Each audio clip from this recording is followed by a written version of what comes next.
Formalmente bem-vindos, bem-vindas. É um prazer para a gente, a turma da Outsmart, em parceria com o Smart Dash, receber todos vocês hoje. A gente vai falar sobre cultura de dados, a gente vai falar sobre como criar uma cultura data-driven, as boas práticas na hora de, enfim, manusear um dado, apresentar um dado, o que fazer, o que não fazer. Pode passar, por favor, Adriana, esse slide. A gente tem hoje uma pauta de exatos 55 minutos, né, de explanação. A gente encerra aqui o nosso papo às 14h30, pontualmente. Então, eu vou fazer uma introdução. Eu sou Amanda Barbosa, eu vou ser mediadora do bate-papo hoje.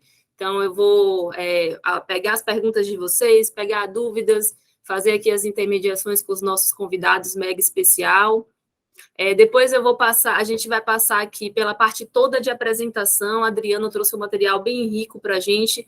Fiquem à vontade para, ao longo da apresentação, ir colocando as perguntas no chat. Eu vou pegar todas elas e, no momento oportuno, mais para o final da apresentação, a gente vai abrir o microfone. Quem quiser perguntar alguma coisa pode. Eu vou também fazer as perguntas que vocês mandaram ao longo do webinar para o Adriano e para a Mel também. E no final, a gente tem aí algumas surpresinhas, a gente vai sortear alguns brindes para vocês, tá? Então, só vai participar desse sorteio quem ficar, claro, até o final. Então, tem alguns prêmios bem interessantes aí, tem uma consultoria com o Adriano ou comigo na parte de dados e de marketing. Tem também alguns descontos na ferramenta de dados que vocês vão ter acesso, mas eu acho importante deixar já alinhado desde o princípio que para esse sorteio a gente tem algumas regras. Então, a primeira delas é que a gente vai fazer ao vivo, para manter a transparência, todo mundo que está aqui vai poder ver o sorteio, a gente vai usar um sitezinho de sorteio para fazer. Cada participante vai ter um número atribuído a vocês, então, no final da apresentação de Adriana, eu vou pegar o nomezinho de todo mundo e vou atribuir um número ali a cada um de vocês, e, na verdade, a gente vai sortear o número. A gente vai fazer essa conferência, então só participarão desse sorteio quem tiver de fato online, né? É um benefício que a gente está dando aí para quem ficar no evento. E esses eventos, só terão direito aos prêmios as pessoas que realmente ficaram até a final, já falei sobre isso. Então, por favor, Adriana, passa mais um slide. Aí, fazendo aqui a minha deixa, né, para deixar os meninos brilharem aqui. Então, hoje o nosso papo o nosso orador é o Adriano Leite. Ele é o Product Manager, né, do Smart Dash, que é uma ferramenta que fala muito sobre processos e esse universo de dados. Tem uma especialização aí no Canadá em toda a parte de BI também, tem trabalhado com isso aqui no Brasil. Então, tem uma vasta experiência nesse setor e vai trazer um pouco desse aprendizado e dessas boas práticas para a gente conseguir, de forma muito simples e objetiva, começar a criar uma cultura onde a gente está olhando o número e está fazendo boas escolhas e tomando boas decisões a partir dessa cultura. A Mel, a nossa querida convidada que já está aqui presente. Oi, Mel, boa tarde. Ela é gerente de inovação da Ace Cortex aqui, e ela está conosco também para, no final da apresentação, trazer algumas perguntas. Ela também vai me ajudar a intermediar as perguntas de vocês e vai abarcar também todo o conhecimento dela nesse bate-papo. E, como eu comentei, eu sou Amanda Barbosa, estou aqui apenas para intermediar o papo, vou deixar os dois brilharem, então peço que também a Adriana e Mel, muito brevemente, façam suas apresentações aí, e a Adriana fique à vontade para começar. Bom, fala pessoal, muito boa tarde.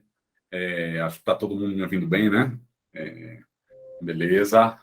Bom, vamos lá. Vamos falar aqui um pouco sobre essa parte da cultura de dados e a criação de uma cultura data-driven nas organizações. E aí, para a gente falar sobre isso, eu trago como pilar de referência bibliográfica esse livro, que é o Data Fluency.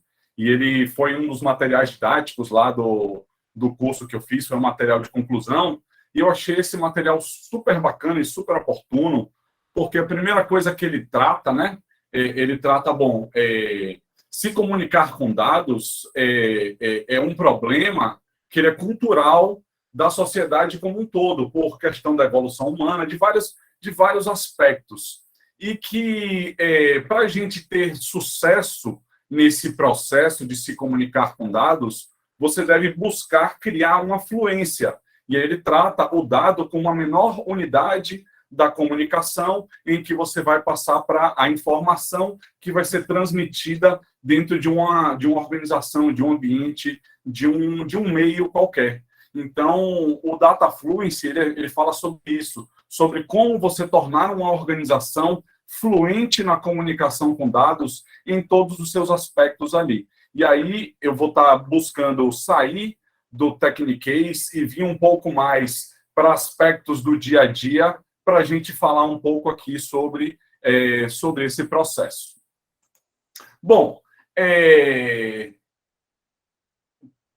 seguindo aqui o texto, mas eu vou estar trazendo alguns adendos, né, alguns pensamentos para cá. Então, os dados, eles contam o passado e eles podem prever o futuro.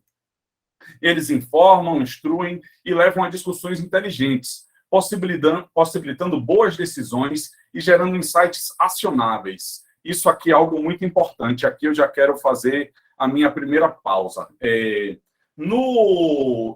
Hoje em dia, né, 2022, o falar sobre data-driven é algo que já está ficando quase corriqueiro. E aí, na minha visão pessoal, eu acredito muito que está se formando um hype em cima dessa questão de que tudo deve ser data-driven. O que é um hype? É algo que está em tendência, mas muitas vezes fugindo um pouco de questões lógicas primordiais. O que é que eu quero dizer? O dado é muito importante que ele sirva para gerar uma discussão, para gerar um processo que vai ser, então, conduzido por pessoas que, a partir daí, vão criar novas soluções, vão fazer ações que vão gerar o uso de novos dados, e isso vai retornar em um processo de inteligência. Hoje, eu sinto que muitas vezes existe uma cultura do dado pelo dado, sem que isso seja colocado num contexto, e sem que esse contexto leve a uma decisão inteligente, a uma discussão entre pessoas fundamentada nisso. Bom, e o indivíduo que ele é autor de dados, ele tem a função, ele tem o papel de criar uma ponte de entendimento entre os painéis, os relatórios, os gráficos e a audiência e aquele público-alvo ali.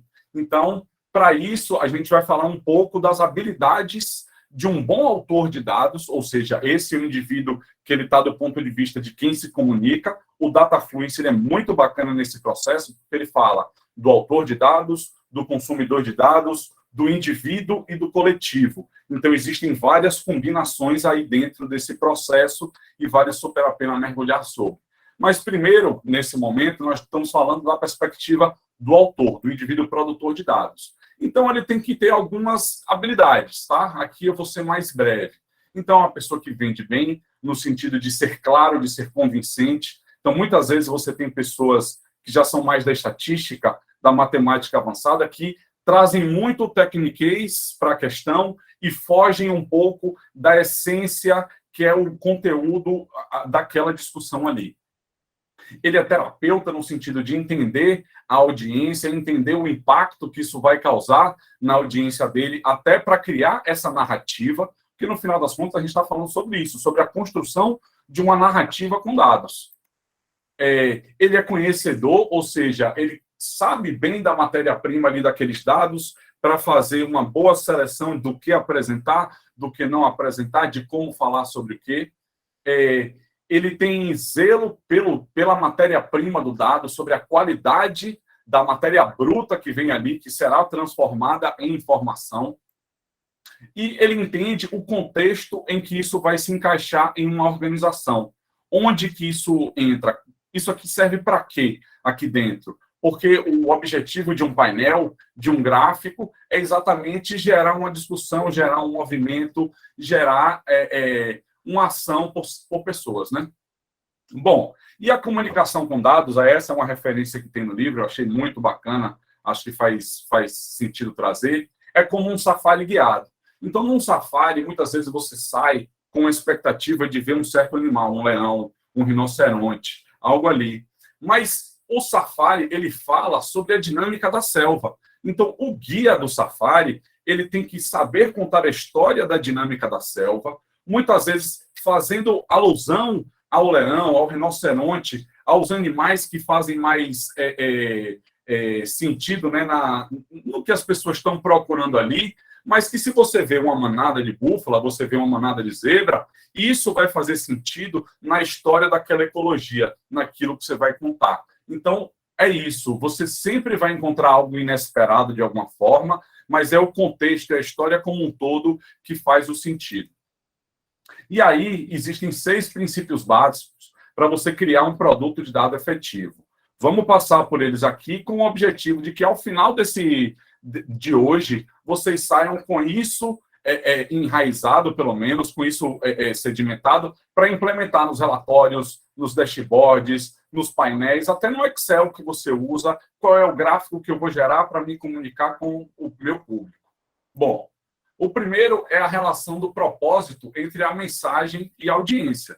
Aqui é quase que básico, é o que a gente tem reforçado até esse momento, mas é muito importante que o dado faça sentido para aquela pessoa que vai ver. Então, levar um dado estratégico para um líder, para um CEO, talvez um dado mais operacional para quem está ali no dia a dia das rotinas. E aí são informações diferentes, contextos diferentes, e por aí vai. Você deve discriminar os dados apresentados. O que é que isso quer dizer? Tá.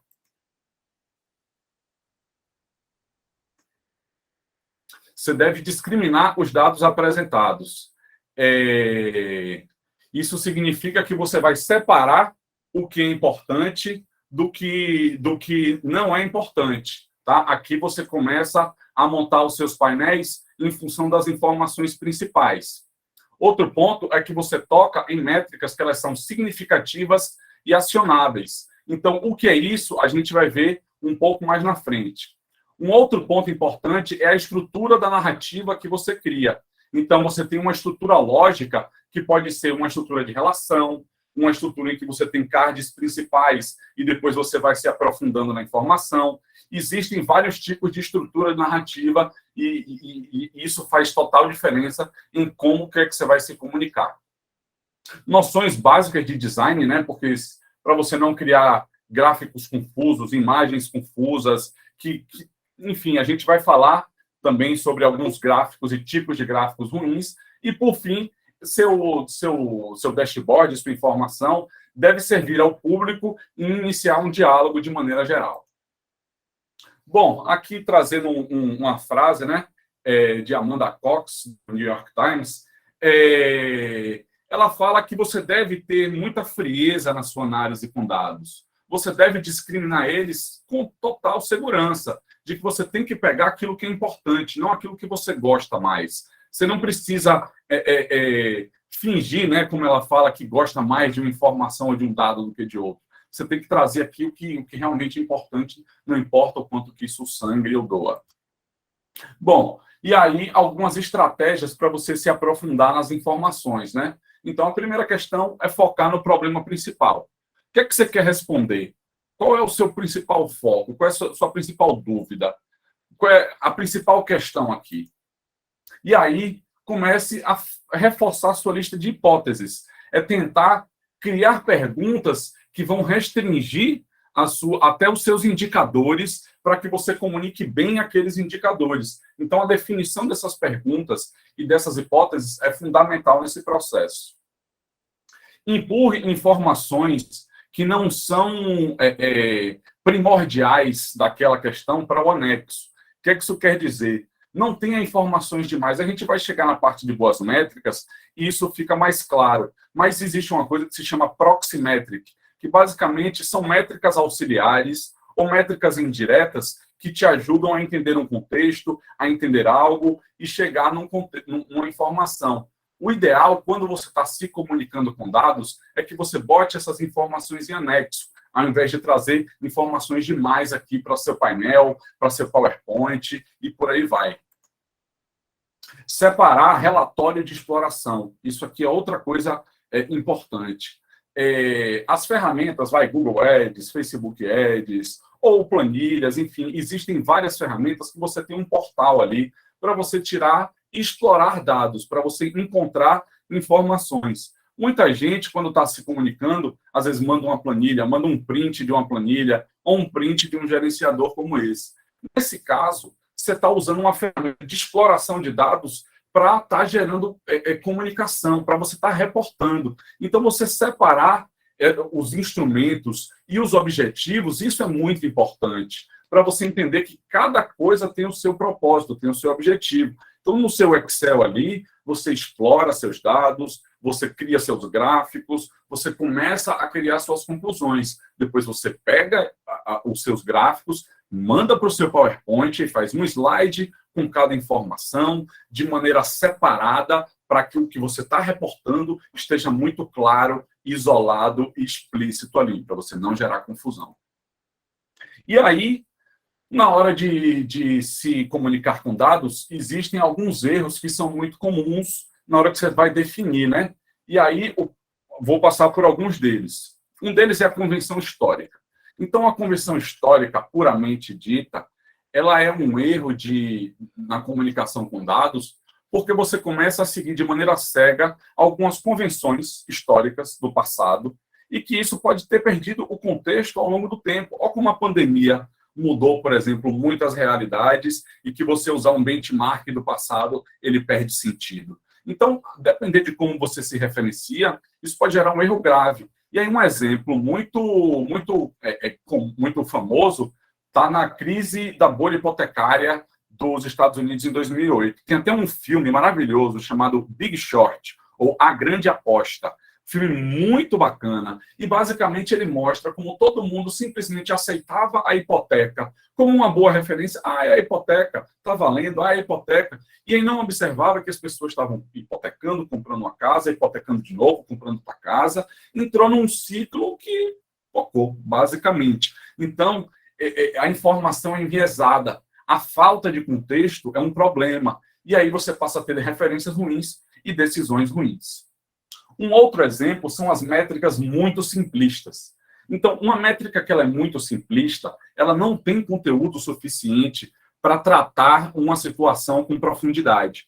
E aí vou trazer um exemplo aqui para vocês, depois eu vou trazer dois. Primeiro, do telemarketing. Como uma métrica mal definida, ela pode gerar um problema muito maior do que uma solução. Em uma certa situação de telemarketing, definiram uma meta de que os problemas deveriam ser resolvidos em até 1 minuto. Se o problema for resolvido em 1 minuto, o operador ganharia um bônus a partir de uma taxa alta lá de resolução dentro desse 1 minuto. O que estava acontecendo? As pessoas ligavam, quando o operador percebia que ia dar 1 minuto e ele não tinha resolvido, ele derrubava a ligação para ele não perder o bônus dele. O que acontecia? A pessoa voltava de novo para o início da fila. Isso gerou um engarrafamento de protocolos, um engarrafamento de pessoas querendo resolver seus problemas e não tinham eles resolvidos porque a métrica de sucesso estava associada apenas ao tempo de resolução do protocolo.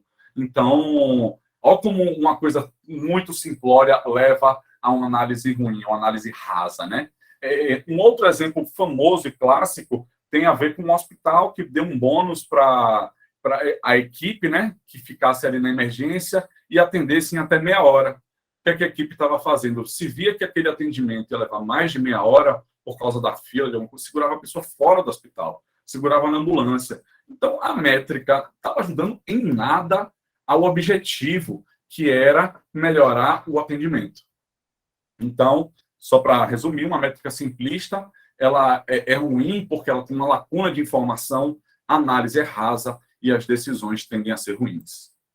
Métricas que são demasiadamente complexas. Quando você começa a calcular um bônus retroativo, que tem ainda uma mudança de moeda, às vezes em regiões que são coisas subjetivas, você começa a trazer muitas camadas de complicação para aquela métrica. O que acontece? Em geral, esse excesso de combinações deixa a informação questionável. As pessoas começam a se perguntar sobre a veracidade daquilo que está vindo ali, do quanto que você está me comunicando uma coisa em que eu acredito. Porque se eu não acredito no que você me fala, a base da comunicação já ruiu. Então, isso é muito importante. Então, e aí a gente tem uma solução para tratar isso, e aí eu vou mostrar um pouco mais na frente, mas métricas muito complexas tendem a gerar uma informação questionável, que é difícil de comunicar, difícil de implementar, isso gera resultados ruins e culmina em decisões ruins. Um outro exemplo está relacionado a métricas demais, que aí tem a ver com aquele ponto que a gente falou ali de empurrar para o anexo.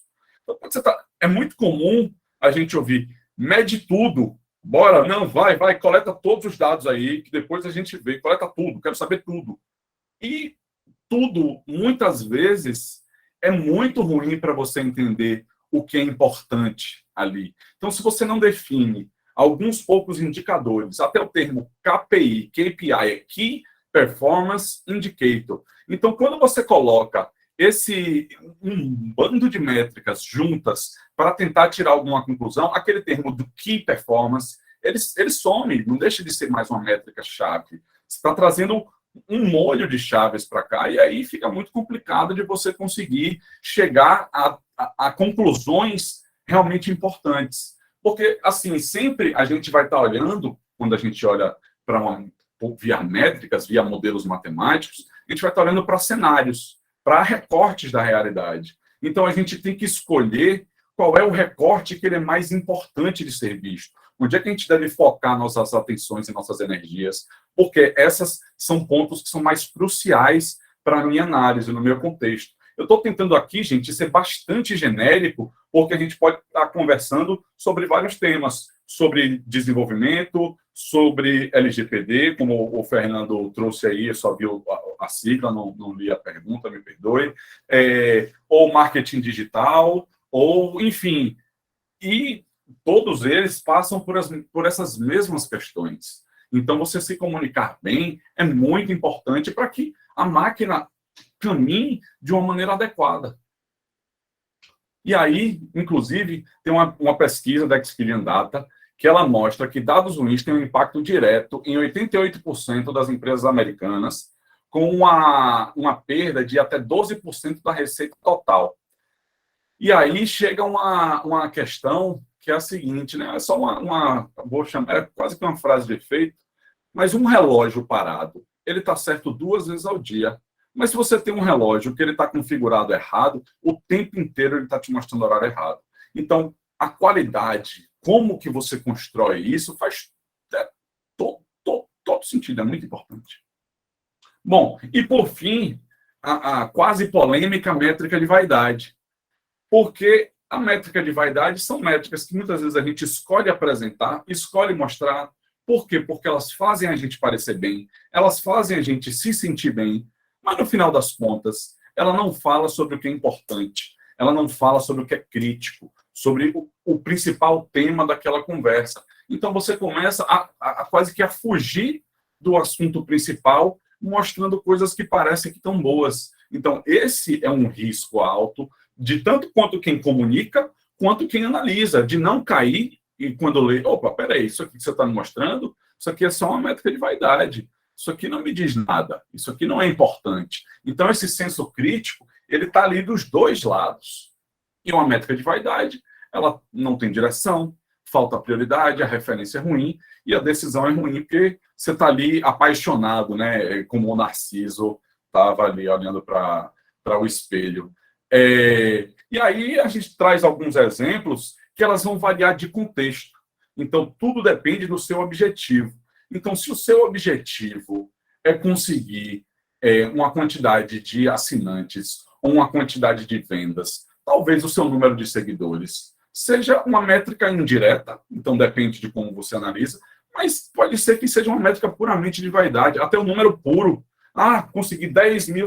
Quando você vai ver a natureza, o tipo, a qualidade. Então, existem várias questões ali dentro para você sair da métrica de vaidade e focar em coisas que são realmente importantes. Para que aí o dado ele cumpra o propósito dele, que é de virar uma informação, e essa informação virar uma belíssima discussão entre duas pessoas para chegar em algum lugar novo, algum lugar diferente e melhor. Bom, visto que a gente olhou aqui métricas ruins, vamos partir para boas métricas. Então, boas métricas, ela tem esses 4 pilares aqui. Ela é acionável, o dado é acessível e de boa credibilidade, a interpretação entre todo mundo que está envolvido naquilo ela é comum, e o cálculo ele é simples e transparente. Então, como é que isso bate com métricas muito complexas? Todo mundo sabe o que é que está ali, em uma métrica que é muito complexa. O cálculo ele está explícito, ele está muito claro, muito bem definido. E muitas vezes você quebra ela em submétricas para que isso fique muito fácil e muito bem entendível entre todos. Bom, e aí vou passar rapidinho aqui para não consumir muito do nosso tempo, né? Acho que já quase estourei meus 30. Tá tranquilo, você ainda tem mais uns 10 minutinhos aí, 15 até. Pronto, tranquilo. Bom, uma boa métrica, ela é acionável. Isso é, quando o valor da métrica muda, fica muito claro para todo mundo que está envolvido o que é que causou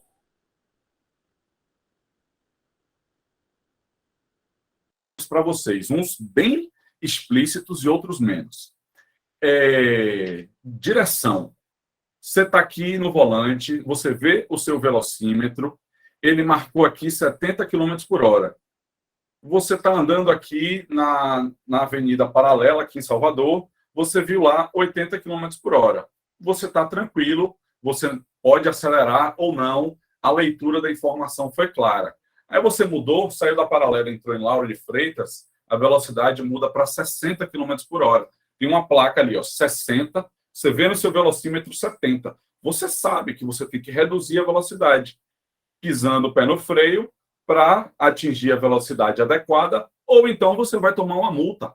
É muito claro, é uma métrica muito fácil de você entender as consequências, as ações e as origens. Um outro exemplo pode estar, por exemplo, no consumo financeiro de uma campanha de marketing por dia.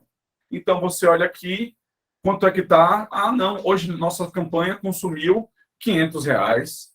Aí, quando você vai ver, peraí, eu não tinha tanto dinheiro para botar. Então, fica muito claro que o valor diário estava muito alto, você tem que reduzir esse valor diário para conseguir estabilizar ela dentro de uma faixa em que está no seu controle. Então, boas métricas, elas são acionáveis. Isso é, você sabe o que aconteceu e o que causou aquela mudança, e você sabe o que fazer, o que agir quando ela muda. Elas são de interpretação comum. Isso é, todo mundo que está ali naquela organização sabe o que a métrica significa.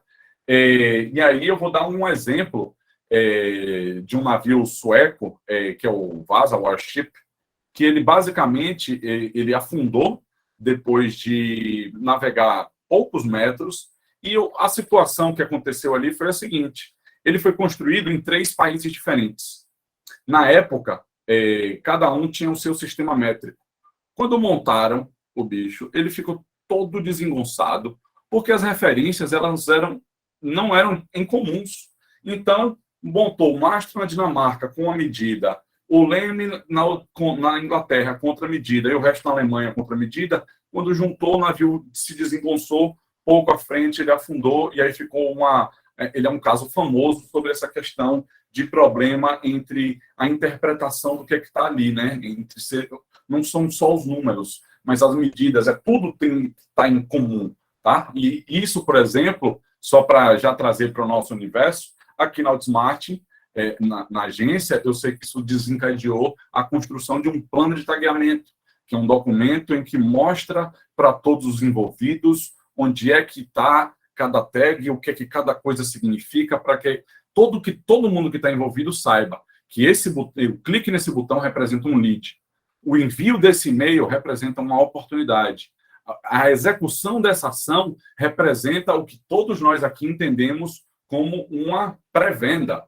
Enfim, são até coisas subjetivas. Então, a interpretação em comum deixa muito claro o que é aquela métrica. Então, quando ela mudou, ela virou acionável, e agora a gente sabe o que é que ela significa. Os dados, eles são acessíveis e de boa credibilidade. Então, você consegue adquirir esses seus dados com um esforço relativamente simples, né? Então, muitas vezes são dados internos ou dados que provêm de ferramentas já consolidadas no mercado. Por exemplo, o Google Ads, o Facebook Ads, o próprio Google. Sim. A questão do catálogo de dados, exatamente. Então, a sua origem de dados, ela vai fazer toda a diferença quando você garante que a sua fonte ela é acessível e de boa credibilidade. Todo mundo que está envolvido tem uma boa interpretação daquilo, e ela é acionável, ela já tem tudo para ser uma boa métrica. E é isso. Então, né, acionável, credível, é de boa credibilidade, interpretação comum, e o cálculo é simples e transparente. Eu comi um slide aqui, depois eu trago para vocês. E aí, a gente entra, só para finalizar, na questão de boas práticas de comunicação com dados. Então, vou trazer aqui para vocês 3 casos de gráficos que eles não são muito bons. Eles até... Esse aqui, por exemplo, é um gráfico que aparenta ser bom. Você olha, ele está relativamente harmônico, as cores estão em gradação, estão em escala, mas você tem muita informação aqui, você tem muita informação, no caso, numérica, e você tem poucas informações complementares que te ajudam a ter uma boa interpretação do que é que está acontecendo aqui. Então, um título adequado, alguma informação sobre o eixo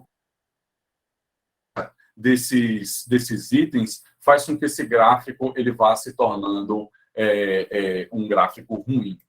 Um outro exemplo aqui, aí já mais explícito, né, de teoria de você usar gráficos de conjuntos para estar representando coisas. Então, lógico que esse é um exemplo extremo, mas o gráfico de Venn, que é esse gráfico de conjuntos sobrepostos, muitas vezes ele gera muita dificuldade na interpretação. Então, depende muito de quem é a sua audiência, do contexto em que você vai estar levando isso. Um exemplo que não está nem aqui são gráficos de linhas. A literatura indica, e aí depois eu vou mandar para vocês uma outra referência, que é esse aqui do Wall Street Journal, e ele mostra exatamente quais são os gráficos que você deve usar, as cores, combinações, é super bacana, mas que basicamente um gráfico de linhas com mais de 4 categorias, ele chama de macarronada. Ele fala, não, aqui você já está perdendo a referência. Então, um gráfico de linha, 4 categorias no máximo. Está passando disso, ou você empurra para o anexo, ou você separa, ou você muda a sua visualização a depender do seu propósito. Então, o gráfico de linhas ele fala sobre evolução. Você vai comparar mesmo a evolução de 10 categorias, talvez o ideal você esteja, então, ter gráficos isolados, e por aí vai. E o mais comum, e para mim é o meu maior terror, que eu mais evangelizo as pessoas, gente, gráfico de pizza não rola. É um gráfico que ele tende a comunicar muito mal. Mas as pessoas gostam, acham ele bonitinho, acham ele interessante. Mas, assim, o ideal, o indicado, é que um gráfico de pizza tenha, no máximo, 2 categorias. Sim e não. Se você passou disso, ele já está deixando de ter o propósito dele. Porque, no final das contas, ele é um gráfico comparativo. Então, um gráfico de barras, ele tende a ser muito melhor para ser uma comparação, porque você tem ali o elemento alinhado com as alturas, você pode botar as linhas de grade. Aqui, você precisa de outros elementos para começar a ter noção de qual é o tamanho da diferença entre o verde e o laranja? E entre o roxo e esse aqui? Não, Fernanda, por favor, gráficos 3D é algo também que deve ser retirado da sua cartela de opções. O ideal é que a gente tire o máximo possível as distrações. Então, o gráfico ele deve ser simples. Talvez a combinação de 2 gráficos em uma tabela gere a informação que você quer. É melhor do que você tentar criar um visual que é muito complexo, muito robusto e que vai gerar dubiedade na interpretação, vai gerar confusão na interpretação. Porque o objetivo do dado, do gráfico ali, não é gerar um super gráfico, é gerar uma super conversa, é gerar uma belíssima informação que vai rolar uma super troca ali, que vai culminar numa tomada de decisão entre pessoas que são inteligentes, preparadas e que entendem aquele contexto. Por isso a questão do etnógrafo, do contexto que você está, para quem é sua audiência. Estou falando com alguém da camada tática, estratégica ou operacional? Qual é a recorrência de visualização dessas informações? Sabe? Essas perguntas são perguntas que vocês devem se fazer na hora de criar os seus relatórios, criar os seus painéis, e a partir daí, pega seu Excel, cria seu gráfico e bota aqui, um em cada painel, um em cada slide, no máximo 2, em um comentário que ajuda a gerar aquela discussão. Não é pegar e empilhar uma página de gráfico, sabe? E por aí vai. Então, para a gente finalizar, certifique-se que o seu texto, que o seu painel, né, que você está gerando, ele é direto, conciso, envolvente e ele vai direto ao ponto. Escolha uma linguagem que ela é comum ali naquele contexto e evite os jargões. É uma sugestão da literatura. Principalmente porque você começa a trazer as siglas, e as siglas em um contexto são diferentes de outro contexto. Então, até deixar isso muito bem explícito quando o uso de siglas é muito bacana naquela questão da interpretação comum entre estar todo mundo envolvido. Considere que pode haver um público que ele é secundário e pode estar, enfim, visualizando e consumindo seu dado. E lembre-se que os produtos de dados eles devem promover um diálogo produtivo e levar as pessoas a tomar decisões. Então, é isso. Aqui eu encerro a parte, vou botar assim, explanativa, né, de falar mais. E agora vamos trocar ideia aqui com o Mel, com a Amandinha, com as perguntas que vocês têm aí, para a gente falar sobre esse tema. E assim, gente, dados têm estado tão presente na nossa vida, né? Eu até indico um outro livro, que eu estava lendo ele hoje de manhã até, para relembrar algumas coisas para hoje, que chama Como Mentir com Estatística, de Darrell Huff. E esse livro é um livro básico, interessante, inteligente, simples, simples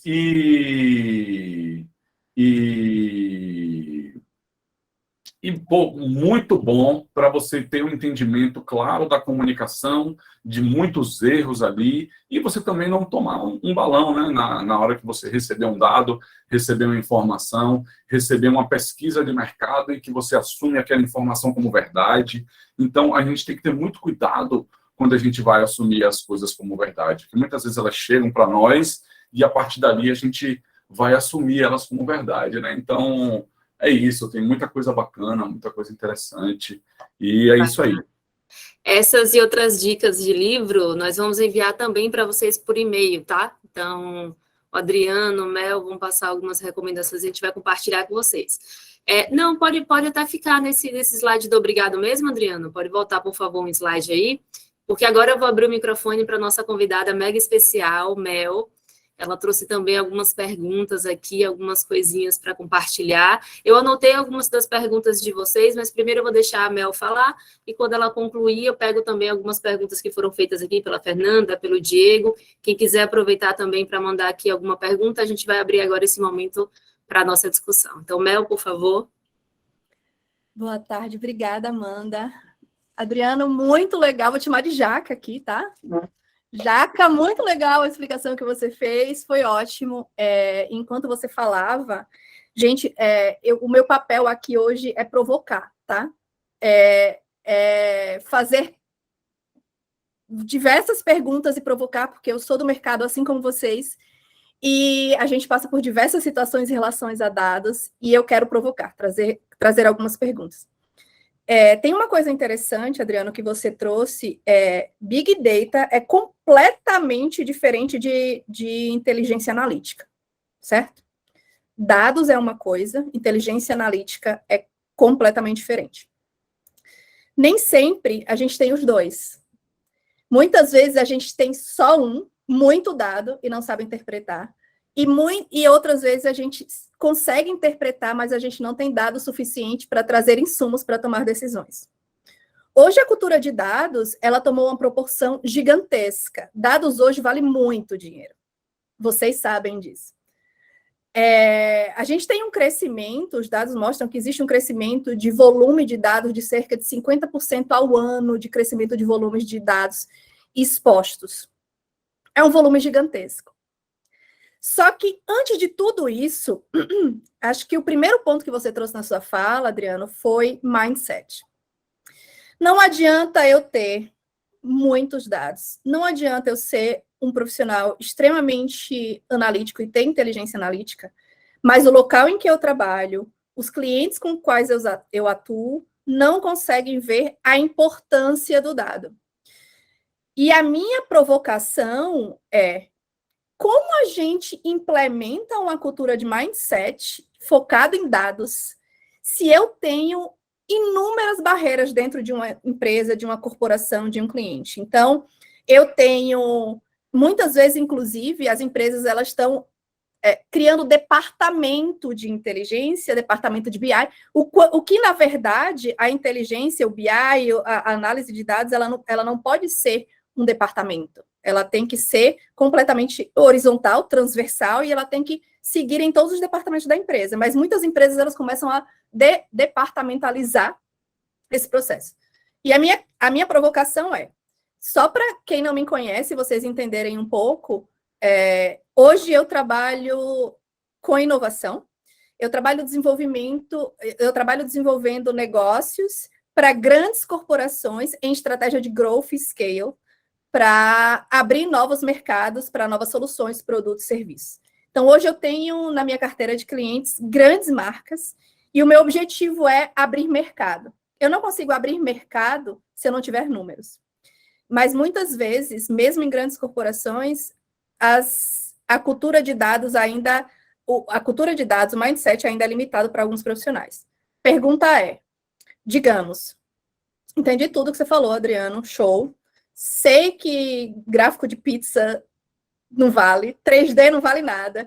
Quero fazer uma super apresentação para o meu cliente, mas o cara só quer métrica de vaidade e a minha empresa ela não tem cultura de dados. Eu não consigo achar os dados para eu poder defender meu projeto.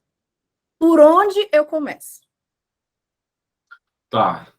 Léo já chegou com uma pergunta dificílima, hein? É um contexto, infelizmente, bem comum. Vai lá, Adriano. Vamos lá. Pensei em algumas coisas aqui enquanto você estava trazendo o contexto da sua pergunta. E, assim, a primeira coisa que me veio na cabeça foi começar com quick wins, que seriam ganhos rápidos.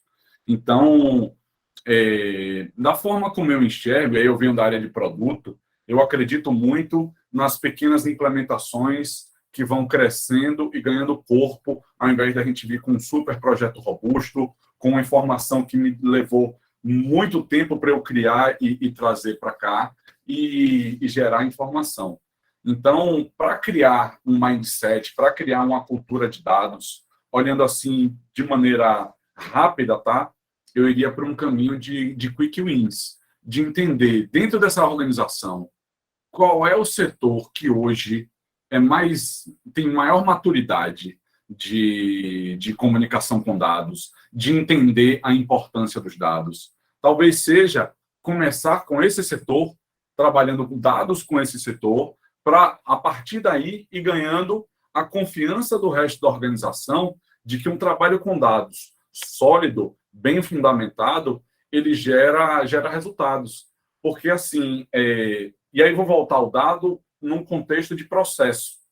Por exemplo, na Outsmart, na agência, né, que é onde surgiu o Smart Dash, que é onde a gente aplica esses princípios. O pessoal trabalha muito com o PDCA. Então, no processo de performance, você tem que ter um dado como referência, uma informação como referência, para criar melhorias a partir dela, e a partir daqui você vai escolhendo, eu tenho dados, eu tenho informações claras de duas coisas que eu fiz, e que uma foi melhor que a outra. Em função disso, a gente está fazendo outras melhorias, e essas novas melhorias estão me gerando um certo tipo de ganho. Então, não sei se está indo numa direção clara para ti, Mel, mas o que eu faria é tentar gerar ganhos rápidos dentro da organização, mostrar para as pessoas chave ali naquela organização o valor de uma cultura de dado e o valor daquele dado que você está levando e como isso já gera algum ganho interno ali, para depois ir mexer em coisas que são talvez mais long shot. Em que sentido? Até na questão de produto, você tem uma árvore, né, de KPIs, como ele chama, em que no topo ele tem o que chama de North Star Metric, seria a métrica da estrela do norte, ou a sua métrica guia. Então, essa métrica guia, em geral, é uma métrica complexa e que ela representa várias coisas na organização. Antes dela, você tem camadas mais básicas de métricas que te ajudam a alcançar aquele objetivo ali, métricas que são mais abrangentes ou métricas que são mais profundas. Então, eu iria nessa linha de começar a mexer em coisas que você tem mais controle, mostrar para elas, mostrar para as pessoas que por ter mais controle e por ter uma métrica ali envolvida, você foi capaz de melhorar alguma coisa e que você possa provar isso com os números que você tem, que a partir daí você vai ganhando confiança na organização para fazer uma expansão desse seu projeto de dados. Foi claro? Foi super. Aí eu vou fazer mais uma provocação antes de abrir para a Amanda. Você falou, Adriano, na apresentação, que eu até anotei aqui, que algumas métricas elas precisam ter cálculo simples e transparente. Seria lindo na prática, se a gente conseguisse fazer isso. Mas a gente sabe que existem métricas que são de extrema importância e que a gente tem cálculo por trás, que a gente tem fórmula por trás, que muitas vezes a gente faz essa fórmula na mão, né? E que muitas vezes é até um raciocínio lógico que a gente usa, às vezes nem tem fórmula, a gente usa um raciocínio lógico para poder encontrar aquele valor. Existe uma coisa que eu me deparo, e não só em agências, mas em grandes corporações, é storytelling. Eu entendo muito bem de dados, eu sou aquela pessoa que entende todas as fórmulas, mas na hora que eu vou transmitir, eu não consigo explicar absolutamente nada. Por quê? Eu vou e abro para o cliente que o CTR da campanha deu 5,2. Nossa, um valor super legal. O que é CTR? Então, a gente começa a trazer um processo de storytelling que nem sempre é claro o suficiente para quem está ouvindo. E muita gente, muito profissional, ele ignora todo o processo de storytelling e apresentações de dados e traz dados. Então, dados é importante, mas se você não tiver técnicas de storytelling, dificilmente quem está ouvindo aquela informação vai entender o quanto ela é importante para o seu negócio ou para o que você está avaliando. E aí, eu trago essa provocação. Existe alguma coisa que você orienta? Existe algum processo que você traz ou que você usa dentro da Smart Dash para trabalhar toda a parte de storytelling? Uma coisa, as pessoas técnicas em dados, dificilmente elas olham para esse ponto. Dificilmente. E eu queria poder provocar isso para trazer essa ligação. Porque se a gente não sabe passar, não adianta a gente ter as melhores métricas e os melhores resultados do mundo, que aquilo ninguém vai entender.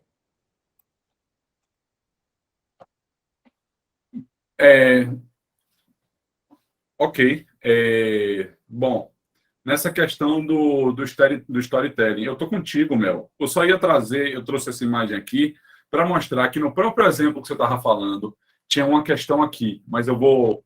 É o seguinte, você falou, o cálculo do CTR ele é simples e transparente, mas talvez não tivesse ali um senso de interpretação comum entre todo mundo sobre o que é que aquilo significava. Então, talvez exista um processo anterior de educação a respeito de todas as métricas aqui envolvidas, mas vamos lá. A gente, no Smart Dash, a gente usa... Porque eu acabei que eu encurtei um pouco essa apresentação, e na próxima etapa, vou botar assim nessa apresentação, a gente fala sobre as estruturas narrativas, que é exatamente sobre essa questão do storytelling. Então, a gente tem diferentes estruturas narrativas que cumprem diferentes objetivos. Então, por exemplo, você pode ter uma estrutura de relação, que é como a gente mais usa. Eu posso até mostrar aqui, não era meu objetivo fazer um merchan do Dash hoje, não. Era muito mais trazer informação mesmo, mas eu posso mostrar aqui rapidamente. Mas uma estrutura que a gente usa muito comum é a estrutura perdão, deixa eu abrir aqui. A gente chama de estrutura de agrupamento. São estruturas em que você tem informações que têm o mesmo contexto juntas. Então, você pode pegar cards soltos ou pegar conjuntos de gráficos soltos e montar eles ali como um grupo, e a partir daqui você faz a sua estrutura narrativa. Tá? Aqui é o Smart Dash, gente. Vou passar aqui rapidinho. Vou para um cliente modelo aqui que a gente tem, que dá para a gente apresentar tranquilo.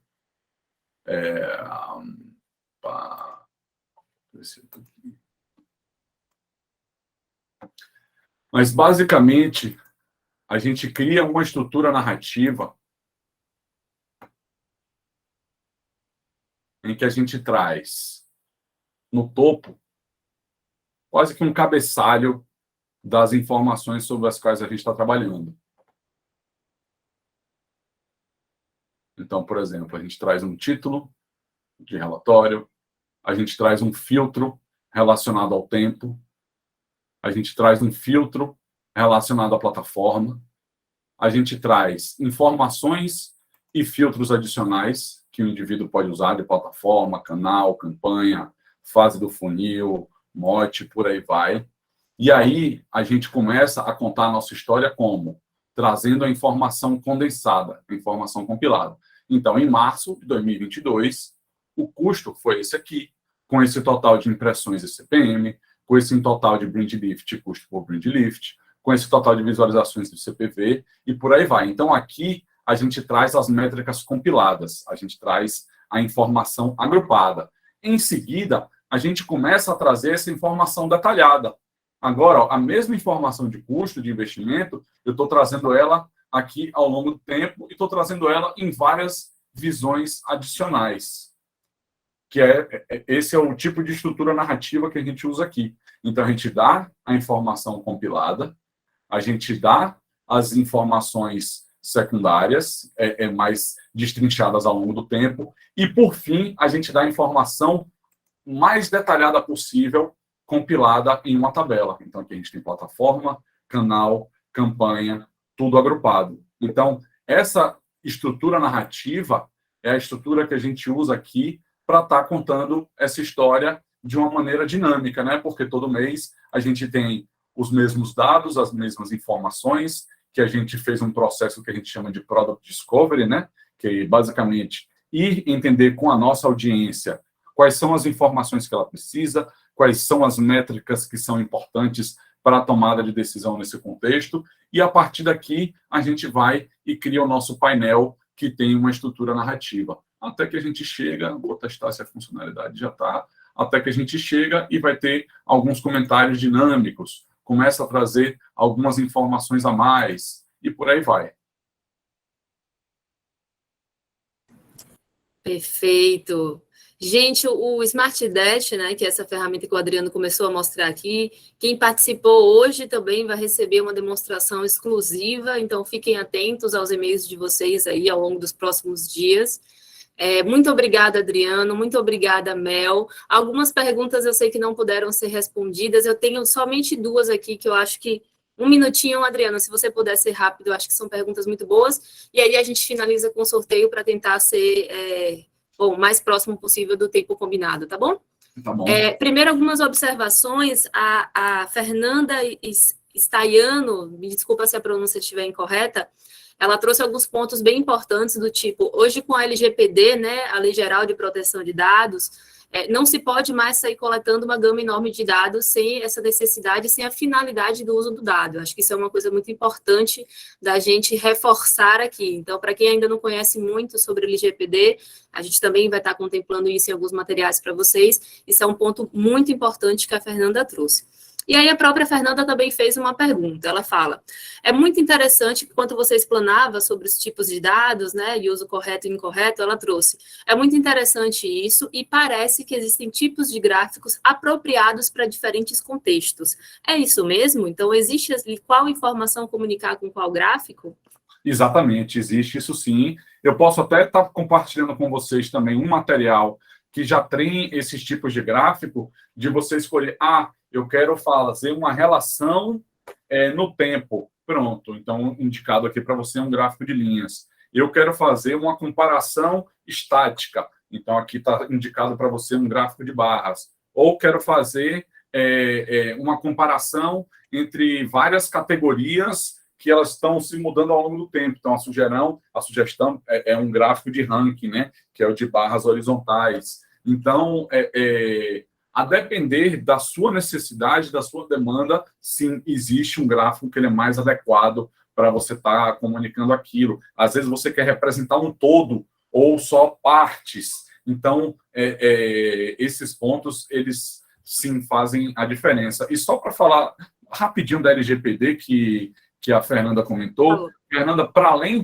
da questão do volume de dados que a LGPD já te dá essa restringida, principalmente dos dados sensíveis, a gente ainda assim coleta muitos dados que, para o time de produto, você não precisa de todos, para o time de marketing você só precisa de alguns, para o time de vendas você só precisa de alguns, para o time de atendimento você só precisa de alguns. Então, quando você vai ver, mesmo todos os dados que você coletou, você ainda precisa separar aquilo que faz sentido para o seu contexto de análise. Então, cada análise, ela deve ser, vou botar assim, pequena, com poucos dados, poucas informações, e depois a gente vai construindo outras, e aí a gente tem uma narrativa que contém várias análises. Mas o ponto é esse. Ficou claro?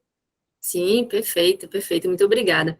O Diego Alves, ele trouxe que ele colocou assim, good data é maior do que big data, então, né, um bom dado aí, a importância do bom dado é mais importante do que só ter o dado, reforçando um pouco do que Adriano trouxe.